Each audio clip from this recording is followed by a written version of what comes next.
Hey, welcome to another story time. Today's book is um, a good one.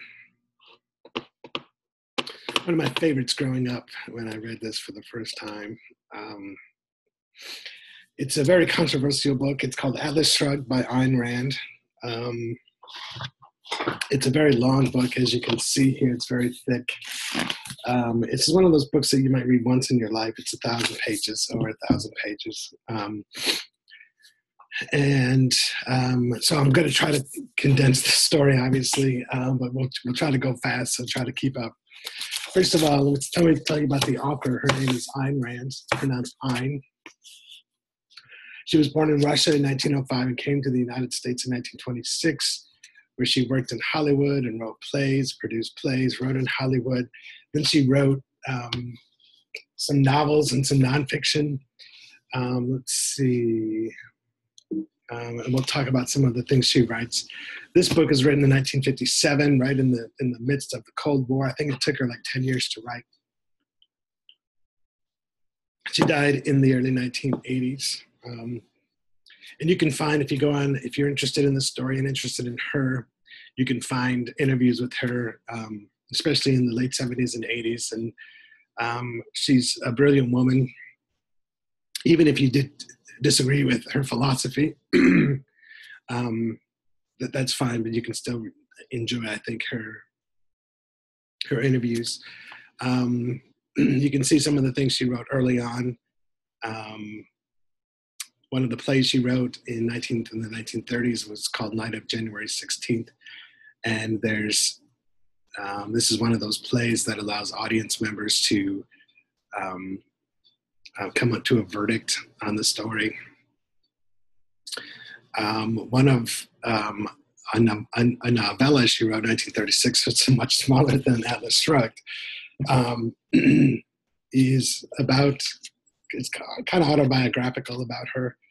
It was made in two films, the last one in 1986. Anthem is also a favorite novel, short story, really, that she wrote.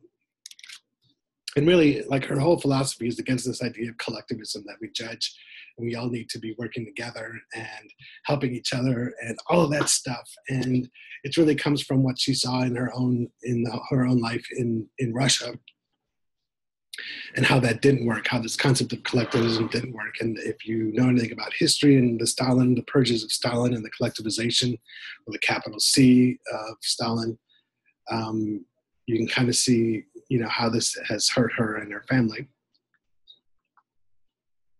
It's the book Anthem always uses the pronoun we throughout the whole book until the end, to kind of say that everything that you feel and think and do is all about we, and it's not about I. And she's totally against that. She's all about the I.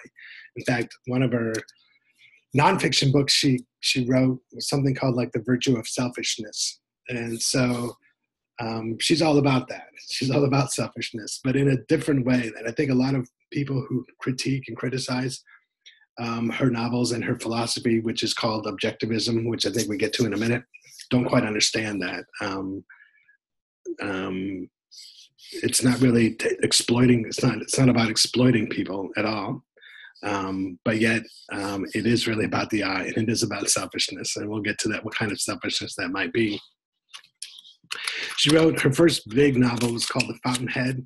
Maybe you've heard of this. This was a novel in 1943. It did pretty well. It sold 7 million copies. It was made into a movie starring Gary Cooper, who was one of the top stars at the time.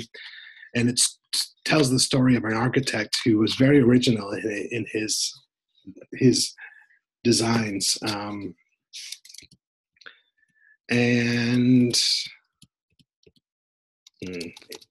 There's one line from the book that really stuck out to me. So the architect is making this, he has all these crazy designs, and it's based on the architecture of Frank Lloyd Wright, which I'm going to show you some pictures. That's what all those pictures were of buildings that Frank Lloyd Wright designed and built. But there's one part of the book in the movie where the architect is sitting watching one of his buildings being built, and there's another guy who's watching it, like, along the fence watching it. And the other guy goes, I am the newspaper reporter who's been criticizing your work all this time. And the architect is like, whatever. And the newspaper reporter says something like, don't you want to tell me what you think of me? And the architect says, but I don't think of you. And I love that. I love that concept that people who, who are critical of others, they can only have an impact if the person they're being critical of cares about what they say. And I think you can apply that a lot to social media. And I would love to see some kind of analysis of that, maybe with your social media feeds. Like, do you really care what other people think of you? Anyways, so based on the architecture of Frank Lloyd Wright, these are some of the buildings that exist because of Frank Lloyd Wright. This is the Guggenheim Museum in New York City. And it's funny when you go there, I mean, so it's an art museum and you can see the art along the walls there. And the art is usually pretty good, but anytime you go there, it's the building that kind of is the most interesting thing. And it's so weird that there's this fine art along the walls and you don't really care about it. You just care about the buildings. By the way, that is Frank Lloyd Wright in the middle of that picture on the left with the hat. And he would design anything for anyone. This is a house somewhere. This might be one in Michigan. He built a lot of houses in Michigan. In fact, there's like a neighborhood in Augusta or somewhere over there that are a bunch of Frank Lloyd Wright houses. This is the headquarters of the Johnson & Johnson company. This is what it looks like on the inside. So you can see he's very imaginative, very creative. And his buildings just are places that you want to be in. This is his, called Taliesin. This is his workshop in the Southwest somewhere. I forget where. And he tried to like meld the geography of the space of the location that he's in with the physical part of the building. This is what it looks like on the inside. This is a gas station that he designed. I forget where this is. But again, there wasn't anything too big or too small for him to design. And he always made them very creative. Probably the most famous house he designed is called Falling Water. This is this building. It's in Southwest Pennsylvania. You can go see it today. It looks like this. There's even a stairwell from the living room there down into the river. It's an amazing space as well. But let's get to Atlas Shrugged. It was published in 1957. Like I said, it took 10 years to write. The theme really is this conflict between the self-interest of man, the rational self-interest of man, and the conflict with the community. And it outlines her philosophy, her outlook on the world, which is called objectivism. The book was an international bestseller. It sold over 22 million copies when it first came out. And it continues to be ranked in the top 50 book sales every year. Besides the Bible, it is ranked the most influential books amongst Americans. If you've been to Epcot Center, there is in the United States area, there's a quote by Ayn Rand from Atlas Shrugged on the wall. And there's a documentary about her that was nominated for Academy Award in '97 if you want to learn more about her. There was so many attempts to try to make this into a movie.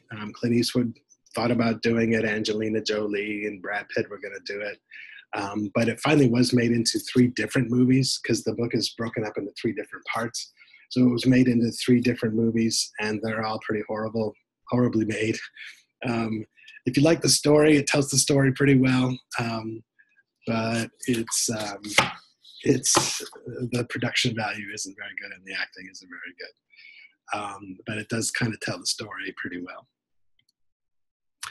The main characters of the book you probably need to know is a woman named Dagny Taggart. She is the vice president of Taggart Transcontinental Railroad. She basically runs the place. Her brother Jim Taggart is the president of the railroad, but because he's a man, he has the top job. Dagny is the smartest one, and she basically runs the thing. Hank Reardon owns a company called Reardon Steel, and he's going to create a metal called Reardon Metal, which we'll talk about in a minute. John Galt is the center of the story. I'm not going to tell you too much about him. And then Francisco d'Anconia is childhood friends with Dagny. He's a rich playboy who has a rich playboy attitude and lifestyle. He owns some copper mines around the world. Yeah, that's Francisco. The story is told through Dagny Taggart. You can see all of these things. She's beautiful, competent, intelligent, tenacious, all of these things. And it's broken into 3 different parts. Part 1 is called non-contradiction. Part 2, either or. Part 3, A is A. And so let's get to the story. Dagny starts on September 2nd or whatever year this is. Let me get to my notes here. Hang on. Here we go. It starts in New York City. The city's in decay. Walls are cracked. The buildings are crumbling. Storefronts are closed. Things are boarded up. There's streetlights are going out. Windows are broken. Beggars all over the place. And Eddie Willers, who is Dagny's assistant, and her are talking. And whenever there is a question posed, I think we say this phrase, "It is what it is." There's nothing we can do about it. It is what it is. Well, back in the day, they used to ask this question, who is John Galt? Why is all this happening? Well, who is John Galt? It is what it is. And so there's this feeling of helplessness around, there's nothing anyone can do about it. Dagny's on one of her trains heading into New York City, I guess, I forget, and he hears a worker on the train whistling a song. And it's an amazing song. She loves the song. And so she stops the guy and asks, what is it you're whistling? And he says, it's Richard Halley's 5th Piano Concerto. And she's like, thank you. And the worker leaves, and she thinks to herself, wait a minute. Halley only wrote 4 piano concertos. What's going on here? Hank Reardon is at his steel mills, and he's watching the first batch of Reardon metal be poured. So Reardon metal is this new scientific phenomenon that he created, which is stronger, super strong, super light. It's like an amazing piece of metal. And he decides to give his wife a bracelet made from the first pouring of this metal. And so he's put all his work and effort and sweat and tears into this bracelet. And so he brings home, he brings home this bracelet for her. And I want to read you a section of this. I brought you a present, Lillian. He did not know that he stood straight and that the gesture of his arm was that of a returning crusader offering his trophy to his love, when he dropped a small chain of metal into her lap. Lillian Reardon picked it up, hooked on the tips of 2 straight fingers, and raised it to the light. The links were heavy, crudely made, and shining metal had an odd tinge. It was greenish blue. What's that? She asked. The first thing made from the first heat of the first order of Reardon metal. You mean, she said, it's fully as valuable as a piece of railroad ties? He looked at her blankly. She jingled the bracelet, making it sparkle under the light. Henry, it's perfectly wonderful. What originality. I shall be the sensation of New York, wearing jewelry made of the same stuff as bridge girders, truck motors, kitchen stoves, typewriters. And what was it you were saying about it the other day, darling? Soup kettles? God, Henry, you're conceited, said Philip, who's Henry's brother. Lillian laughed. He's a sentimentalist, all men are, but darling, I do appreciate it. It isn't the gift, it's the intention, I know. The intention's plain selfishness, if you ask me, said Reardon's mother. Another man would bring a diamond bracelet if he wanted to give his wife a present because it's her pleasure he'd think of, not his own. But Henry thinks that just because he's made a new kind of tin, why it's got to be more precious than diamonds to everybody. Just because it's he that's made it. That's the way he's been since he was 5 years old, the most conceited brat you ever saw. And I knew he'd grow up to be the most selfish creature on God's earth.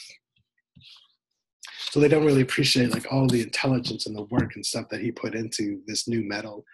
In fact, later that night, his brother asked him for a donation to one of his causes he's working on. And Reardon says, fine, I'll give you, $1 million. and his brother says, can you give it anonymously, that so no one knows that we got the money from you? And so there's all this whole family is kind of leeching off him, but they don't want to be tied to him, and they don't want to acknowledge how they live so lavishly, and all that's because of him. Meanwhile, Ellis Wyatt, who owns oil rigs in Colorado, he wants a new railroad to his wells so he could start shipping his oil out. And he tells Dagny, you have 9 months to complete this, or else he's got to go someplace else. Meanwhile, Francisco d'Anconia, his mines in Mexico have been nationalized by the Mexican government. That means the government takes it over. This was a common thing back in the day, especially in places like South America, and Central America and things. And a lot of people who trust Francisco because he makes so much money, they think he's always going to make money. They invest in a lot of money in his companies, but they always lose it. Reardon gets a visit from the State Science Institute. This is the government science institute, and they ask Reardon if he would sell the rights to Reardon metal to them so they can use it. And he refuses to sell them the rights. He wants to, make as much money off it as he can. So instead of buying it, they release all these reports that Reardon metal is unsafe. And no one should use it, especially in the buildings. It's going to collapse. So Dagny realizes that there has to be, a lot of work to be done to build this railroad into Colorado. So the only way that he decides that she can do it is to do it herself. And so she takes a leave of absence from the Transcontinental Railroad, and she creates a new company called the John Galt Line.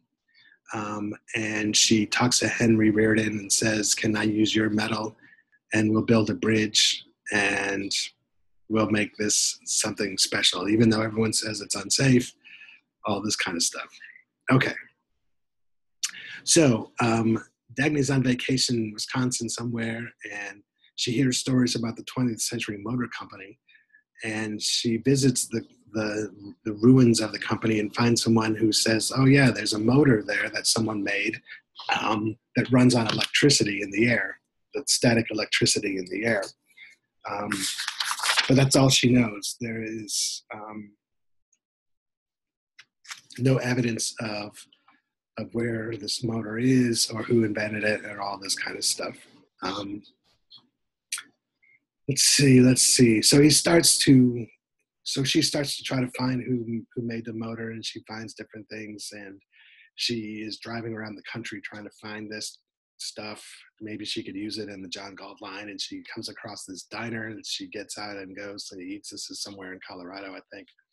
Just a small diner at the side of the road, and there, the person working behind the counter is Dr. Hugh Axton, who was like the leading philosopher of the world, and he disappeared.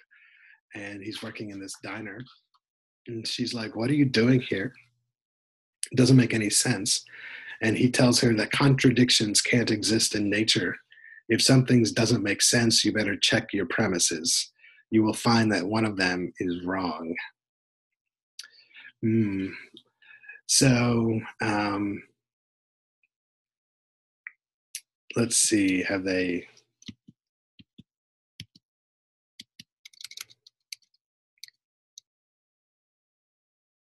So the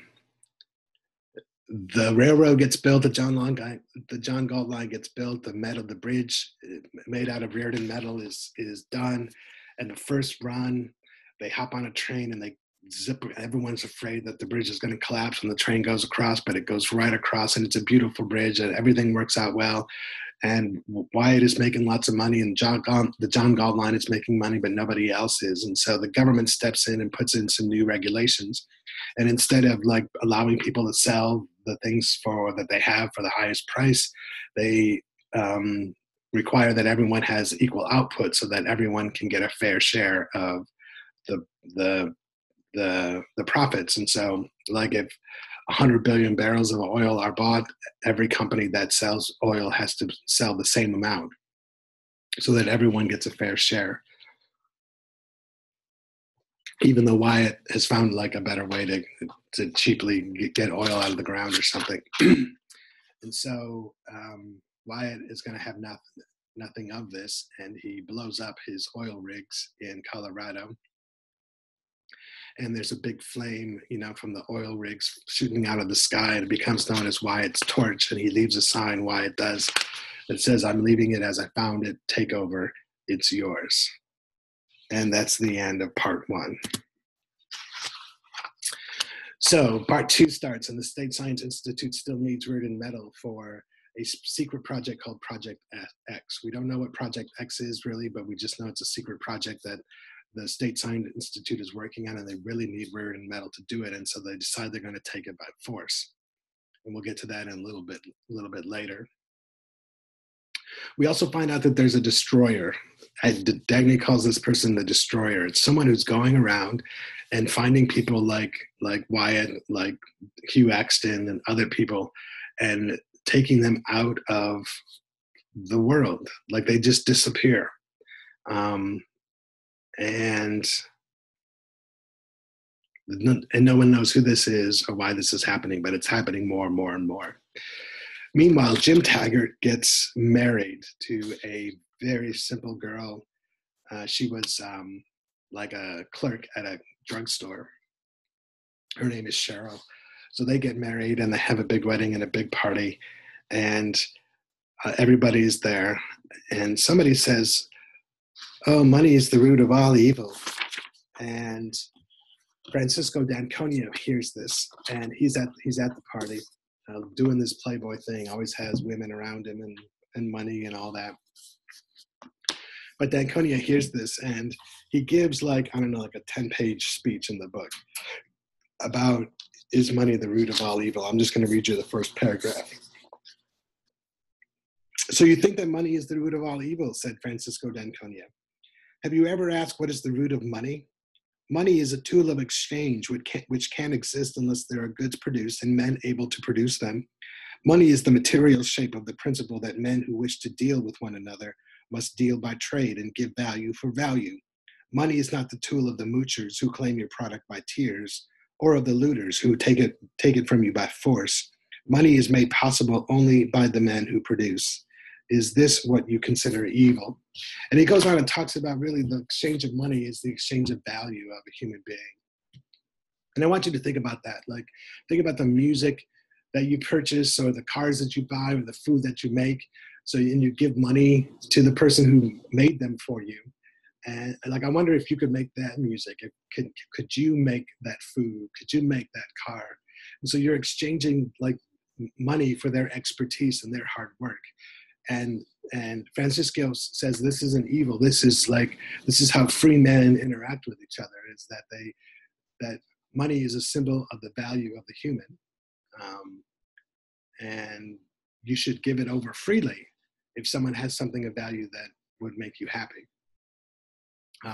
So he kind of he destroys in the speech, or he tries to destroy the phrase "money is the root of all evil," and you can read that whole speech if you want. It's on page 380 of the book in the library if you want to check it out.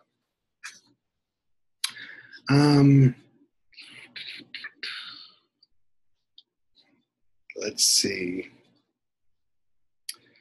I'm not sure if Dagny and Hank Reardon are having an affair yet or not. I think they are. So Hank's, yeah, they are. They got together at Wyatt's house after the John Galt line succeeded. So Lillian knows Hank's having an affair. She doesn't know who it is, but she tells him, "I'm not going to give you a divorce." And of course not, because Lillian is leeching off him. More and more people are of the producers of the thinkers of the time are getting picked off and disappearing. Eddie Willers, who again is Dagny's assistant, he goes and eats in the cafeteria sometimes, and he meets this stranger that they tell each other the secrets of each other, and they're good friends, but they don't really know each other's names. There's one man, Ken Daniger, and I forget what he sells, but Dagny needs something from him, and she shows up and he's already quit. But there in the ashtray of Ken Dagener's office is a cigarette with a dollar sign on it. A put out cigarette with a dollar sign in it. So this is kind of a clue of maybe who the destroyer is, someone who smokes these cigarettes with dollar signs.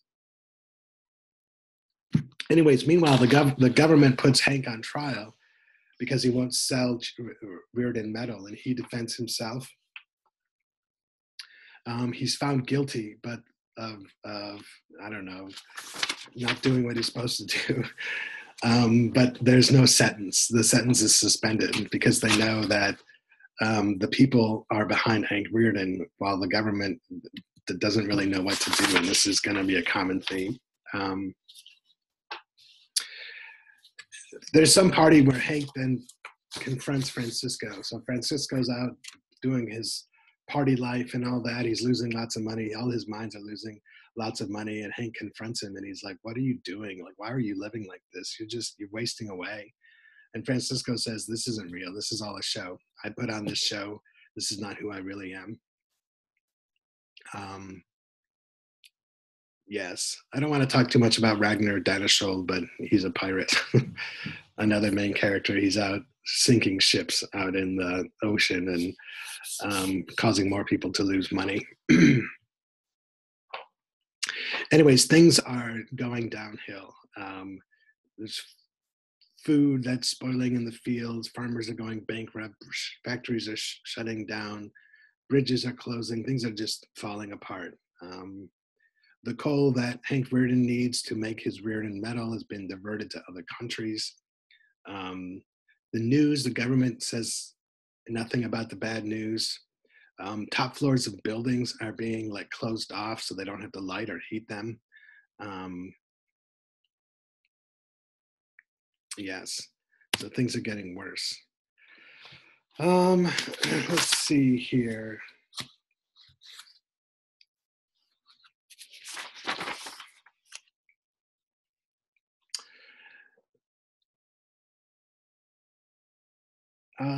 Lillian, I think, finds out that Reardon and Dagny are having an affair, and when she confronts Hank Reardon with that, it like lifts his burden off him, and he doesn't really care anymore. And it's gonna come back a little bit later. Directive 289 then is passed by the government when it allows the government to take control of the economy, freezes all economic activity. It turns all patents over to the government so the government can use it any way they want to, including the patent of Reardon metal. And they tell people that they cannot quit their job because everyone is leaving and fleeing. And Dagny just kind of quits too. She's had enough of this. She goes to the secret cottage and just tries to get away from it all. And while more and more people are leaving.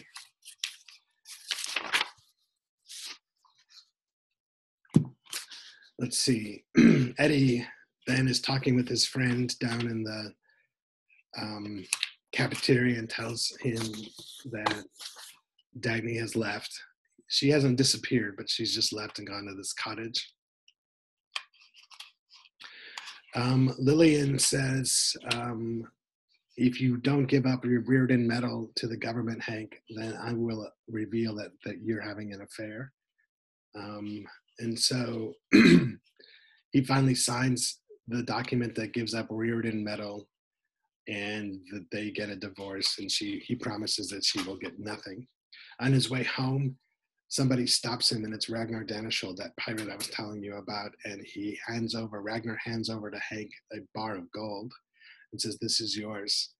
And Hank's like, you're just like some crazy guy out there, causing damage and violence and all this. And Ragnar says, no, I'm out like a Robin Hood, but I'm taking from the people who are taking from you and giving it back to you.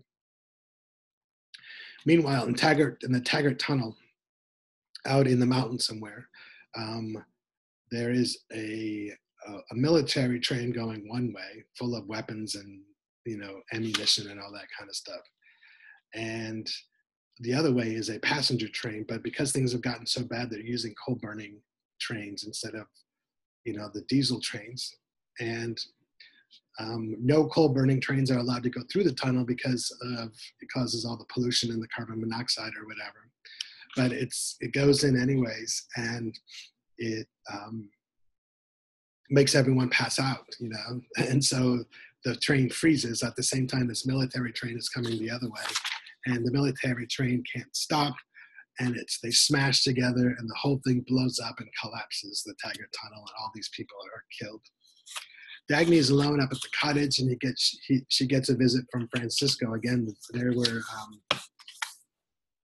childhood friends, and so he comes up and visits her, and he tells her that she has the right to quit, and he reveals that he's been destroying Danconia Copper for the past 12 years because he wants people to invest in his company and lose the money because they're relying on him, they're leeching off his intelligence.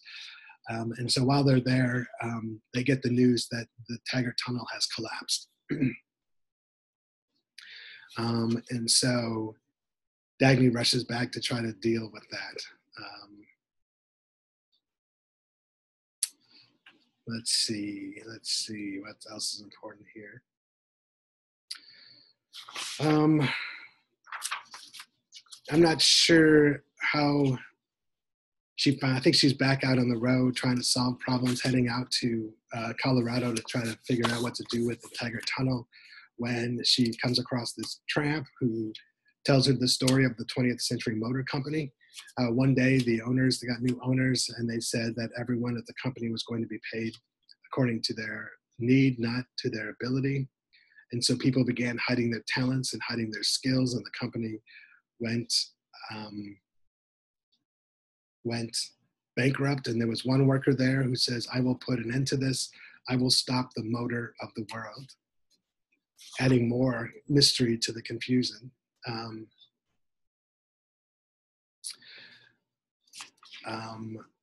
Dagny's heading west out to this guy, Quentin Daniels, who she thinks is the only one who can help rebuild this motor. And so she's going out to check to see how his progress is.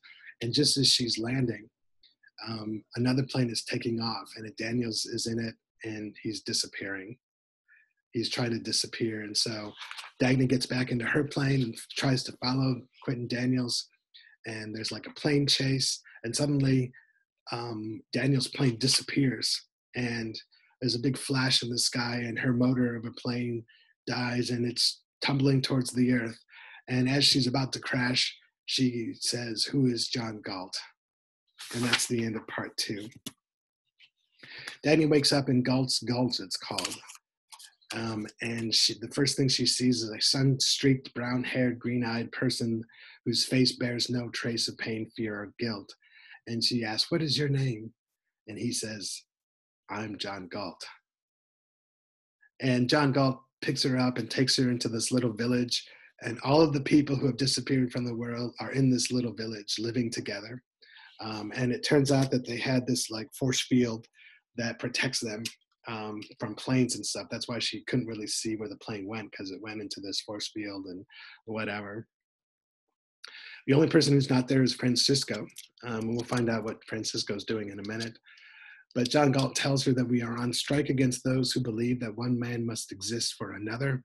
We have withdrawn the works of our minds from society, and not a single idea of ours is to be known or used by men. One of the people there is Richard Haley, who is writing new music, and that's why she heard the 5th piano concerto on the train, and it turns out maybe the person who was whistling that was John Galt himself. In Galt's Gulch, Dagny stays in John Galt's house, and she asks where Francisco is, and it turns out that he's out flying, trying to find her, because they know that her plane crashed, and he's been flying around trying to see if he can save her. Everyone who's in Galt's Gulch is making a living doing something other than what they were known for. And so if you were known for banking, for example, then you might be doing something else, like being a farmer or whatever. But everyone is working hard to make a living to support themselves and each other. And it comes to the time where they say, "Dagny, you have a choice. You can either stay here with us and be disappeared, or you can return to the world." And of course, she decides to go back to the world. Meanwhile, the State Science Institute has completed Project X, which turns out it's a weapons system based on sound waves. And so they have this demonstration, and all these people are there. The media is there. Mr. Thompson, who is the president, he's called the head of state, but he's what we consider the president. And then the leaders of the State Science Institute, Dr. Ferris, Dr. Stadler, are there as well. And they show the power of Project X, which when they release the sound waves, it demolishes 100 miles in all directions of anything that's there. And so, yeah, they have that. Meanwhile, the Railroad Unification Board, a government agency, decides that all railroads must pool all their profits, and that they would then distribute those profits by how many miles of track each company has, regardless of how many passengers or how much cargo is carried on those trains. Again, to try to even out the money that people make. Jim Taggart wants Dagny to make a radio speech to prove to the world that she hasn't quit, and she says no. Lillian shows up and says, look, I know that you have an affair. You've had an affair with Hank.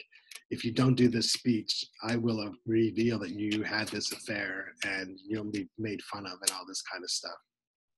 So there's the night of the radio speech, Dagny goes, and instead of giving the speech about how she hasn't quit, she publicly exposes that she's had this affair with Hank Reardon and tries to warn people about what's happening.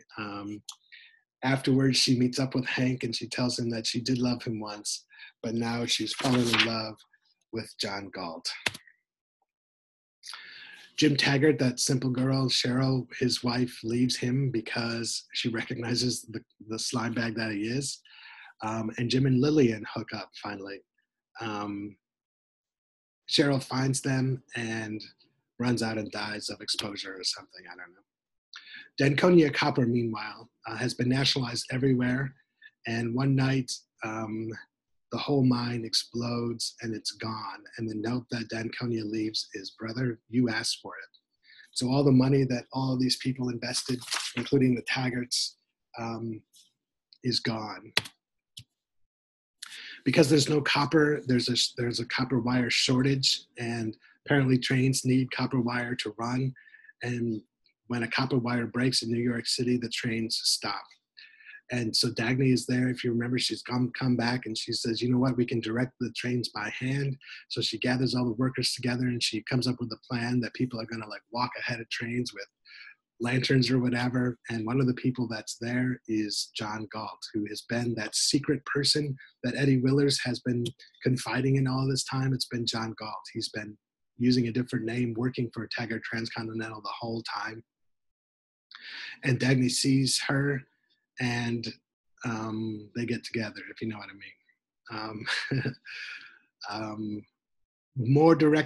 More government directives are aimed at Hank Reardon. They seize his property, more taxes and all that, and things are not looking good for Hank Reardon.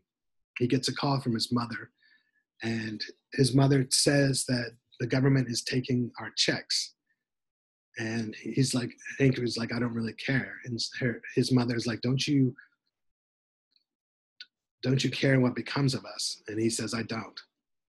And then she's like all worried, if you give up and vanish like all those other men who, and then she breaks off and she suddenly says, we want to live. And Reardon says, if you did want to live, you would have known how to value me.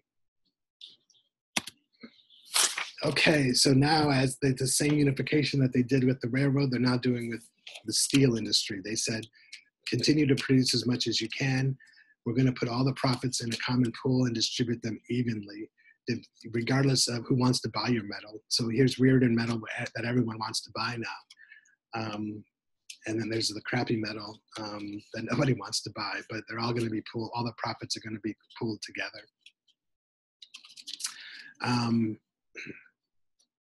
Reardon realizes that this isn't going to work for him. He goes to his mills and there's like almost a riot. There's gunfire. There's just a riot. Reardon is shot. He wakes up and there's a guy helping him named Frankie. But it turns out that Frankie, who's been working at the mines all along, is actually Francisco Danconia. and Francisco convinces Hank Rearden to quit and disappear.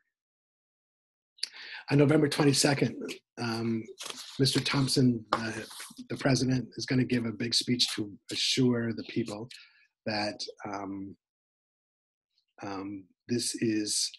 that everything's okay. So just as he's about to give this big speech, something interrupts the transmission, and instead of hearing the president, we hear these words: "Ladies and gentlemen, Mr. Thompson will not speak to you tonight. His time is up. I have taken over. This is John Galt speaking." And he continues then to give a 3-hour speech, which I think is like 30 or 40 pages in the book, is the speech that he gives. And the speech basically outlines what objectivism is all about, what Ayn Rand meant to convey with the book. Part of that is this: we are on strike against self-immolation. We are on strike against the creed of unearned rewards and unrewarded duties. We are on strike against the dogma that the pursuit of one's happiness is evil. We are on strike against the doctrine that life is guilt. And he announces that there's this new morality in the country, and it's called the morality of self-interest. And so I get it if you understand, if you think these words are literal, where he means like everything is about yourself. And it kind of is, but it's in a deeper way, which we'll get to in a minute.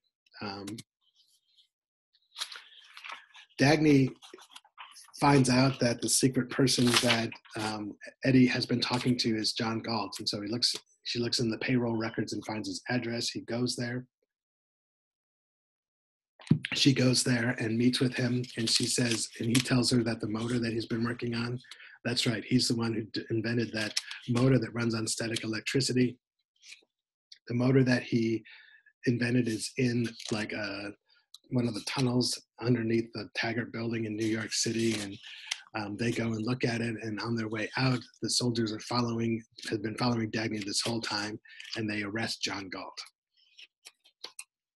So they take John Galt to the president, Mr. Thompson, and Mr. Thompson wants him to take over. He's like, we need ideas. We need you to fix everything.